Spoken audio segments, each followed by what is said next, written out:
Do you know who Vincent Chin is? I don't know who Vincent Chin is. No, I never heard of Vincent Chin. Do you know Vincent Chin? No. Who is he? He's a Chinese person who got murdered by two white people by a baseball bat. Oh, okay. He's the one who started Pan-Asian movement for Asian rights. Have you heard of him? No. Oh. I do not know, be honest. Vincent who? No idea. Do you know who Vincent Chin is? Vincent Chin. Who is he? Where did he come from? He's a mystery to me. Vincent Chin was a Chinese American who lived in Detroit, Michigan. At the time, there was a massive loss of jobs in the U.S. auto industry due to Japan, and many white auto workers were laid off. On June 19th of 1982, Vincent was involved in a fight at the Fancy Pants Club during his bachelor party, where two white auto workers, Ronald Evans and Michael Nitz, said, "It's because of you that we're out of work," even though he was not Japanese. They were eventually kicked out, but Evans and Nitz chased down Vincent and smashed him with a baseball bat. His last words were, "It's not fair," before he slipped into a coma. On June 23rd, he died, 5 days before his wedding. A traditional problem that Asians in this country have all faced is what is called a perpetual foreigner syndrome.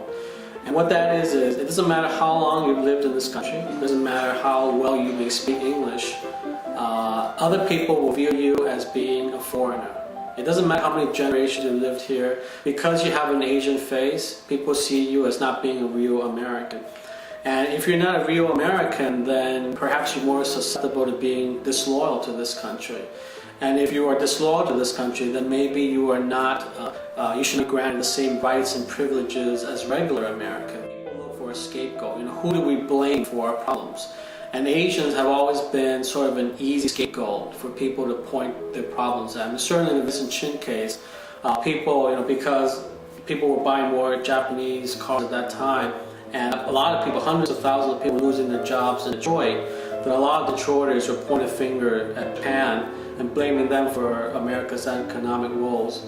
And a lot of that Japan bashing eventually translated into, the bashing of Vincent Chin. On March 16, 1983, Evans and Nitz were both charged of manslaughter, given 3 years probation and a $3,000 fine, but no jail time. However, the opposition was not even present and no witnesses were called to testify at all. To protest the soft sentence, about 1,000 marchers protested the sentences in Detroit. During a federal trial, both men were found violating Vincent's rights. Evans was sentenced to 25 years in prison, while Nitz was cleared of all charges. However, after a retrial in May 1987, Evans was cleared of all charges as well, which meant neither of the murderers spent a day in jail.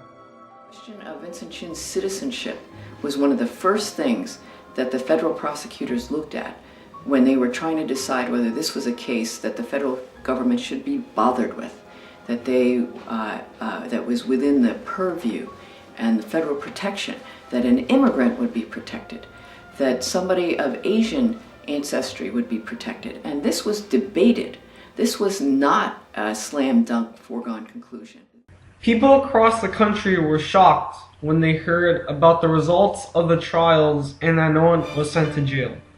To respond to the sentences, commemorations and protest marches were held throughout the country to demand justice for Asian Americans. A few cities such as Los Angeles, San Francisco, and New York had rallies and ceremonies in reaction to the Vincent Chin case. It was during this time that the Chinese, Japanese, Filipino, and other Asians decided to come together as one. As one protester put during a rally, "If we don't stand together, we'll always be divided." Even African Americans participated in the protests, as they also faced racism in the past. For the Vincent Chin case, it's fair to say there weren't Asian Americans. There were Chinese Americans, there were Japanese Americans, There had been briefly in the 1960s a student movement, but there wasn't a meaningful, abiding Asian American movement. It faltered. Despite protests held to argue for Vincent Chin's Asian American rights, some people still commit hate crimes after the case. Even today, Asians are getting physically attacked by others due to prejudice, especially by the generation that was born after the Chin incident. Nevertheless, Pan-Asian unity has remained strong ever since Vincent Chin. This was put to the test particularly in the 9/11 incident, when South Asians were being heavily prosecuted at the time for the plane crashes. Japanese Americans immediately rallied and fought for the Muslims' rights. Fortunately, Asians today are starting to get more involved in society, participating in politics and major role positions. As a movement, Asian Americans are realizing that there needs to be more action taken in order to fight and win against racism. I think it really is up to the next generations to come to really make that difference and to say, hey, we're not going to just be stepped on anymore. You know, you have to listen to us. We have something to say. We have important things to contribute. We have been contributing, but we're not going to be ignored anymore. The results of the Vincent Chin case have brought a multitude of successes, introducing Pan-Asian unity and the need to speak out to make a difference.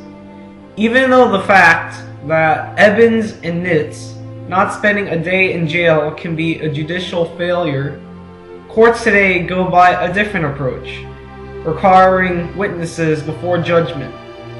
Before, every Asian race used to keep to themselves, until the realization that in order to stop hate crimes, they need to stand as one. Asians are also being interwoven into American history, as they have made an impact on the way they are looked on today. Partaking in bigger roles such as politics and media and protesting together for civil rights have all been influenced by this case as well. The consequences that have been caused by Chin have been advantageous for Asians in society, ranging from music groups to journalism and acting. If you look at the Vincent Chin case in terms of the legal result, it was a failure because ultimately Evans and Nitz were pronounced not guilty and never spent a day in jail. But if you look at it from a larger perspective, in terms of the impact and the legacy it's had on the Asian American community, I think it's been just an incredible success. It's taught the Asian American community that you cannot just stick to your own ethnic group. You really need to unite, form coalitions. You need to be involved in politics. You need to get your voice heard in order to really make progress in this country. Already, Asian Americans are taking initiative today and making a change. Pop culture bands like Far East Movement have hit the #1 charts with their song Like a G6. District Representative Nung Truong has placed a healthcare bill due to her influence in politics. In addition, more and more Asians are modifying Asian American perspective for the better, like Donnie Yen in martial arts, Yao Ming in basketball, and Manny Pacquiao in boxing. With Vincent Chin's help, Asian Americans are able to make a difference today.